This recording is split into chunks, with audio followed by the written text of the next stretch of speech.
რუსულმა რუბლმა დღევანდელ ვაჭრობაზე ვარდნა განაგრძო. რუსული ვალუტის კურსმა დოლართან და ევროსთან მიმართებაში ახალ რეკორდულ მაჩვენებლებს 80-სა და 100-ს მიაღწია. თუმცა ვაჭრობის განმავლობაში კურსი ოდნავ გამყარდა.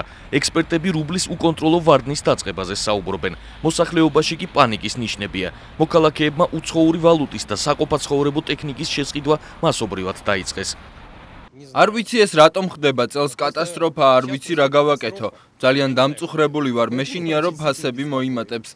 მანქანებზე საჭმელზე ყველამ ვიცით რომ იმპორტს ვერ ჩავანაცვლებთ. ეს მითია.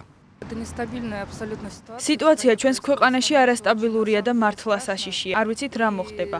მეშინია რომ 90-იანი წლების სიტუაციაში დავბრუნდებით და ეს ძალიან მაშინებს. რაც შეგვიძლია გავაკეთოთ, ალბათ ღმერთის იმედი უნდა გქონდეს ან ნაწილობრივ ვლადიმირ პუტინის. ჯერ კიდევ შეგვიძლია მისი იმედიც გქონდეს. პანიკა იმანაც გააძლიერა, რომ რუსეთის ცენტრალური ბანკის მცდელობა რუბლის ვარდნა შეეჩერებინა უშედეგო გამოდგა. გასულ ღამეს მიღებული საგანგებო გადაწყვეტილების საფუძველზე ბანკმა ძირითადი საპროცენტო განაკვეთი 10.5%-დან 17%-მდე გაზარდა. თუმცა ბირჟაზე ამან მხოლოდ მოკლევადიანი გავლენა მოახდინა. რუსული ინტერნეტ გამოცემები რუბლის ვარდნას ონლაინ რეჟიმში აშუქებენ.